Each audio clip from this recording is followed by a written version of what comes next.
Hey guys, welcome to my new podcast series, Your Health You Care. Hey guys, good morning. क्या हाल है आपके? शनिवार का दिन है आज 7 जून 2025। हम निकल पड़े हैं अब एक और दिन निकालने के लिए।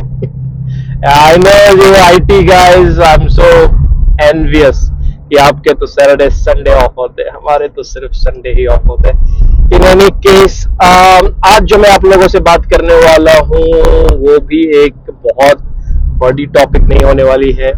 ये डैंड्रफ से रिलेटेड है। डैंड्रफ हिंदी में क्या बोलेंगे डैंड्रफ को?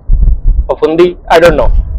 डैंड्रफ जो है वो खोपड़ी के ऊपर, बालों के ऊपर जो ड्राई स्किन और डेड स्किन सेल्स होते हैं, जो सूखी हुई त्वचा और जो त्वचा के हिस्से कुछ मर चुके होते हैं, उसका पार्ट है जो ड्राई स्किन स्कैल्प में खोपड़ी के ऊपर, वो जब ज्यादा दिखने लग जाते हैं और इचिंग के साथ आते हैं तो उस कंडीशन को डैंड्रफ कहते हैं। और डैंड्रफ बोलचाल की भाषा में तो उसको डैंड्रफ ही कहेंगे, बट अगर मेडिकली बोलेंगे तो ये डर्माटाइटिस, कीराटाइटिस, सेबोरोइक डर्माटाइटिस, ये सब चीजें का रूप ले सकती है। जो डायग्नोसिस अगर स्किन वाले डॉक्टर बनाएंगे तो इस सेबोरोइक डर्माटाइटिस वगैरह बनाएंगे, क्योंकि एसेंशियली ये स्वेट ग्लैंड से जो पसीने के साथ जो ग्रंथियां हैं उसके साथ जो सिक्रीशन होती हैं वो अगर कहीं जमने लग जाए बालों की जड़ों में और खोपड़ी के ऊपर तो वो डैंड्रफ हो जाती है। तो अब इतनी जानकारी तो लगभग सबको ही होती है कि भाई डैंड्रफ हो रही है तो कुछ तो हो रहा है, बट अब मैं जो आपको बताता हूँ ये बताता हूँ कि ये होते क्यों है और इसके लिए क्या कर सकते हैं ताकि आगे ना हो। देखो, ये एक कैजुअल टॉक होती है हमारी, इसमें आपको मैं प्रेस्क्रिप्शन बना करके एज सच नहीं देता हूँ, but I only share some information. और आप जो है इसको एक प्रोफेशनल जो डर्मेटोलॉजिस्ट है या जनरल फिजिशियन है जो आपके हैं, फैमिली डॉक्टर है, उनके साथ मिल करके अगर आपको डाउट हो तो एक बार जरूर डिस्कस करके ही प्रिस्क्रिप्शन बनवाएं या दवाओं को ले। मैं अपनी टॉक में दवाओं के नाम ले लेता हूँ, बट दवा खरीदने से पहले एक बार जो है आप आजकल तो टेलीमेडिसिन का जमाना है। आजकल तो डॉक्टर से पेशेंट जो है फोन पे सारी बातें करके और फोन से प्रिस्क्रिप्शन बनवा करके और ट्रीटमेंट ले लेते हैं, और वो बहुत फिजिबल ऑप्शन है, बहुत बढ़िया ऑप्शन है। और मैं उन डॉक्टर्स में से हूँ, ऑफ कोर्स मुझे बातें करना पसंद है, तो मैं भी बहुत एनकरेज करता हूँ लोगों को कि आप ना मुझसे मिलने से पहले ट्राई करो अगर टेली हो जाए तो। और खासकर टेलीमेडिसिन में मेरे जो पेशेंट बेस है उन लगभग को मैंने कन्विंस कर दिया कि साहब आप एक बीपी की मशीन अपने घर में रखो, एक पल्स ऑक्सीमीटर अपने घर में रखो, तो उससे क्या होता है कि टेलीमेडिसिन का काम और एफिशिएंट हो जाता है। अब आने वाले टाइम में मेरा प्लान है कि मैं एक डिजिटल एको टाइप की भी आती है मशीन, तो ये सब चीजें भी इंक्लूड कर सकता है हार्ट साउंड्स वगैरह सुनने के लिए। अब ऐसी मशीनें आ गई हैं कि आप रिमोटली पेशेंट्स के हार्ट साउंड्स को सुन करके इवैल्यूएट कर सकते हो। ऑस्कल्टेट करने के लिए भी फिजिकली वहां होने की जरूरत नहीं है। आपने स्टेथोस्कोप, फॉर एग्जांपल आपने बेंगलुरु में बैठे हो, आपके पास वो स्टेथोस्कोप छोटा सा होता है मिनी, उसको आपने लगाई है अपने छाती के ऊपर, जहां जहां डॉक्टर ने बोला आप यहाँ लगाओ यहाँ लगाओ यहाँ लगाओ, और उसके जो साउंड है वो व्हाट्सएप के जरिए या देयर आर मल्टीपल वेज, उसके थ्रू जो ईमेल के जरिए तुरंत राइट अवे लाइव जो है वो डेटा ट्रांसफर हो जाती है। Doctor can analyse the sound और उसको फिर आपके ट्रीटमेंट में आपको सलाह देते हैं। Similarly goes for the heart sounds. I mean कहां से कहां टेक्नोलॉजीज आ गई हैं यार, तो इसमें तो फायदा उठाना चाहिए। और मैं उन डॉक्टर्स में से हूं जो लव टेक्नोलॉजी, मुझे टेक्नोलॉजी बहुत पसंद है। और रादर कुछ एक सीक्रेट्स है जो मुझे काफी करीब से जानते हैं, वो जानते हैं कि मैं एक आईटी प्रोग्रामर भी रहा हूं अपने करियर में। अपने करियर का 2 साल मैंने एज एन आईटी प्रोग्रामर बिताया है। तो of course health care IT programmer, I was making the surgery anaesthesia cardiology machine integration with the data, live data during procedure वगैरह वगैरह। तो उसमें काफी सारी इंटरफेसिंग और डेटा एनालिटिक्स और प्रोग्रामिंग इन्वॉल्व थी। तो I was the IT guy basically. Any how, तो आई लव टेक्नोलॉजी। कहां से कहां चलेगी बात, तो मैं कह रहा था कि आप रिमोट भी डैंड्रफ को ट्रीट कर सकते हो। और रिमोटली ट्रीट करने के लिए इसमें खासकर डैंड्रफ जैसी समस्याओं में क्या होता है कि मैक्स टू मैक्स एक डॉक्टर रिक्वायर, जो ज्यादा से ज्यादा डॉक्टर की जो जरूरत होगी आपसे वो यही होगी कि साहब एक काम करो, आप अपने मोबाइल का कैमरा ऑन करो और अपनी खोपड़ी की जूम के साथ, या जूम नहीं तो करीब से फोटो लेकर के फटाफट से आप हमें भेज दो और हम उसको इवैल्यूएट करके बताएंगे। जो फंगस होते हैं वो विजिबल होते हैं, जो डैंड्रफ होते हैं वो विजिबल होते हैं, मतलब कि आप देख करके ही बता सकते हो कि ये क्या है। तो यूजुअली जब आप कंघी करते हो, कंघी करके आप देखोगे कि white white powdery particle, powder के जैसा सफेद सफेद सा, वो आपके शोल्डर्स पे और आपके शर्ट्स पे और आपके कपड़े पे आने लगते हैं। तो ऑब्वियसली वही डैंड्रफ है और क्या। अब इसमें जो सीरियस केसेस होते हैं उसमें वही डर्माटाइटिस का कंपोनेंट अगर रहेगा तो उसमें फंगस इन्वॉल्व होंगे। एक्चुअली फंगस ही होते हैं एसेंशियली ये, और ज्यादा अगर हो जाए तो बैक्टीरिया भी उसमें घर बनाते हैं। अरे यार ये रोड ब्रेकर की आवाज, ओके डन। सो जो बैक्टीरिया होते हैं और वो बाद में आ सकते हैं। see, बैक्टीरिया जो होते हैं वो अपॉर्चुनिस्टिक बग्स होते हैं, मतलब कि उनको जो मौका मिलता है ना तो वो फिर सरवाइव करने के लिए जो है दे बिगिन टू ईट, वो आपका जो है खाना पानी और वो खाने लगते हैं, तो वो बाद में आते हैं। तो अपॉर्चुनिटी अगर आप क्रिएट करोगे तो वो आएंगे, और जब वो एक बार आते हैं तो उनकी तो फिर पावर ही हो रही होती है। एनीहाउ तो ये है जी फंगस एंड डैंड्रफ। अब इतनी बातें जो है, मैं बहुत ज्यादा ज्ञान की बातें बिगिनिंग में इसलिए नहीं देता हूं क्योंकि लोग बात क्या करते हैं, 1 मिनट 2 मिनट का वीडियो देखेंगे और उसके बाद जो उनको कहीं से कॉल आ गई, कुछ डिस्ट्रैक्ट हो गए, फिर वीडियो देखेंगे नहीं। तो मैं भी स्मार्ट हूं, मैं समझ जाता हूं इन बातों को। तो मैं जो काम की चीजें होती है और ज्यादातर या तो एंड या बीच में कहीं लपेट देता हूं। अब आप छोड़ के जाओ वीडियो से तो पता चले। एनीहाउ तो ज्ञान की बातें ये है कि सोचो विंटर में आपका स्किन कैसा होता है, ड्राई होता है या ऑयली होता है। विंटर में ज्यादातर आप देखोगे कि ड्राई रहेंगे स्किन, और आप अपने नाखून से स्किन के किसी भी पार्ट में खरोचो, खरोचने के बाद, अरे यार ये ब्रेकर, खरोचने के बाद एक सफेद सफेद सी लाइन बन जाती होगी जहां पे आप नाखून से खरोचोगे, खरोचने के बाद सफेद सफेद सी लाइन बन जाती है, सफेद सफेद पार्टिकल आने लगता है। आप अभी भी चाहो, यस अभी भी करता हूं तो आ रहा है। देखो फॉर एग्जांपल मॉइस्चराइजर नहीं लगाया मैंने, तो देखो अगर आप ये गौर से देखोगे तो बन गई। तो ये जो ड्राई पार्ट आ जाते हैं सफेद सफेद रंग के, ये हमारे स्किन के डेड सेल्स होते हैं।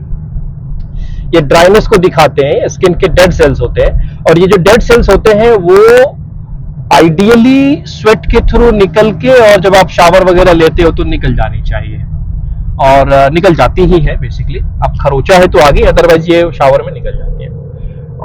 तो जो खोपड़ी है हमारा वो भी स्किन ही है, जो स्कल आपका हेड का जो स्किन है ऊपर का, वो भी तो स्किन ही है ना। बाय द वे बॉडी का सबसे लार्जेस्ट ऑर्गन जो है वो स्किन है, हर जगह। एनीहाउ तो वो स्किन अगर ड्राई है तो वो स्केली फॉर्म ले लेती है। वही जो सफेद सफेद पपड़ी है, ये पपड़ी थोड़ी बहुत हो तो ठीक है, ज्यादा हो जाए तो वहां पर फंगस जैसा इन्फेक्शन होने लगता है, और वो आपकी बाल की जड़ों को नुकसान पहुंचाना शुरू कर देते हैं। और नुकसान करेंगे बाल की जड़ों का तो क्या होगा, बाल झड़ेंगे ना भाई, ऑफ कोर्स।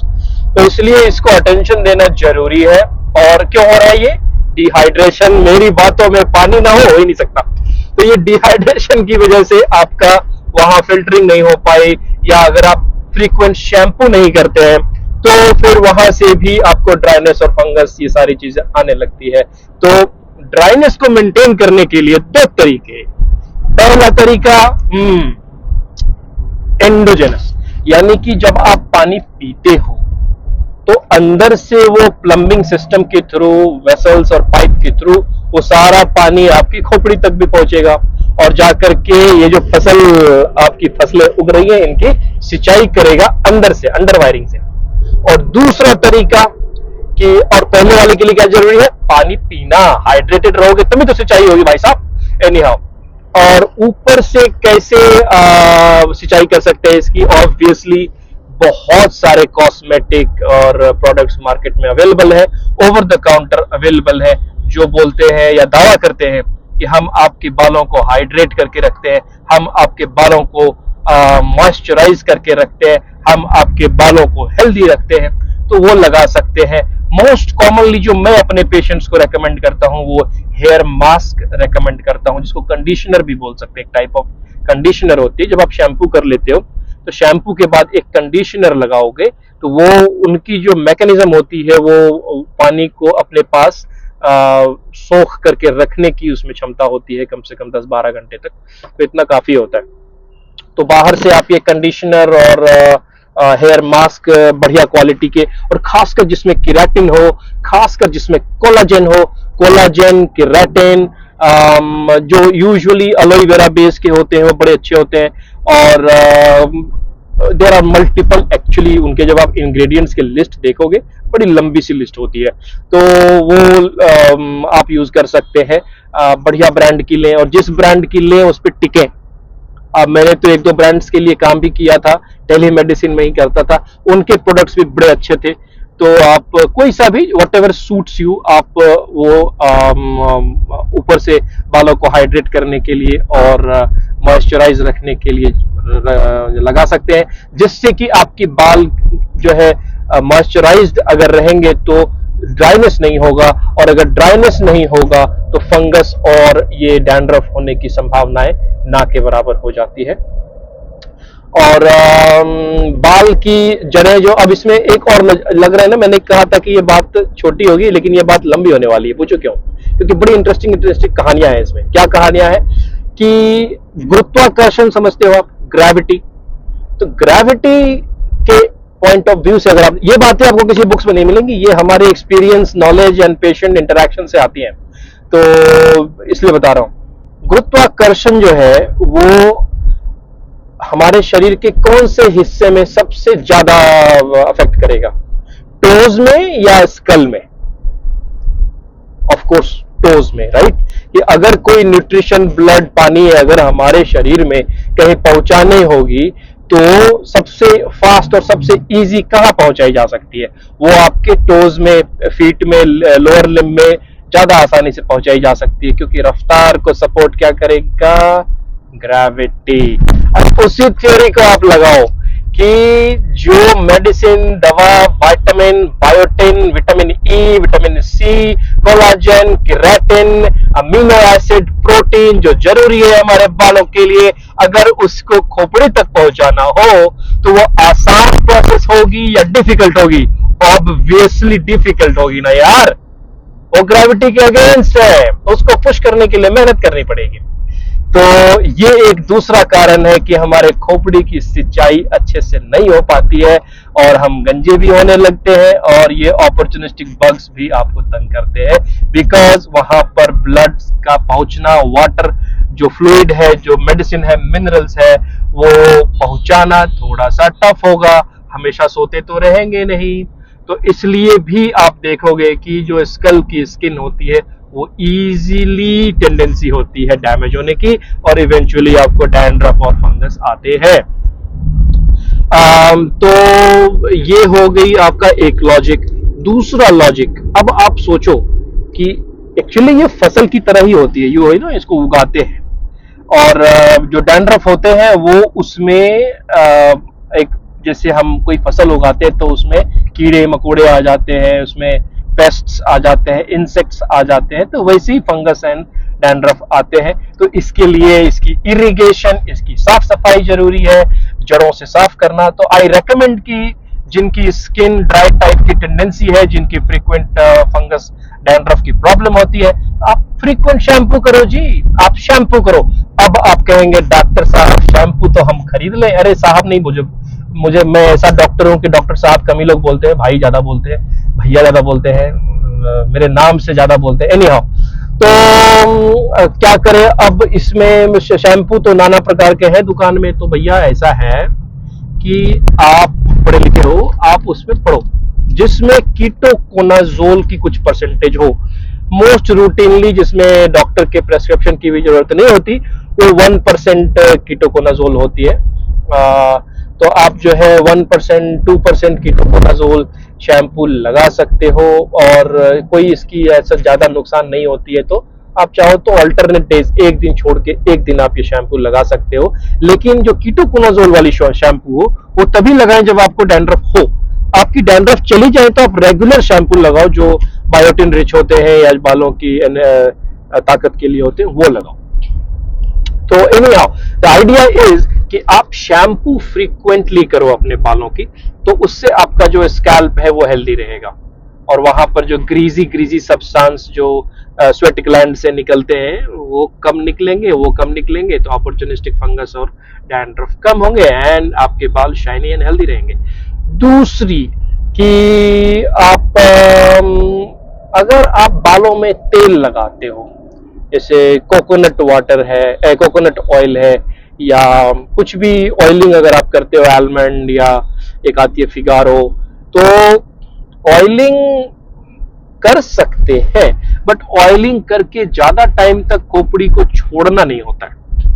आप इतने टाइम तक अपने खोपड़ी को ना ऑयल लगा के मत रखो। वो अब क्या होगा, लॉजिकली सोचो, वो स्टिकी मटेरियल है यार, उसमें धूल और धुआं और ये सारी चीजें आके चिपकेंगी और आपके जो डैंड्रफ है, फंगस है, उसको और खराब करेगी।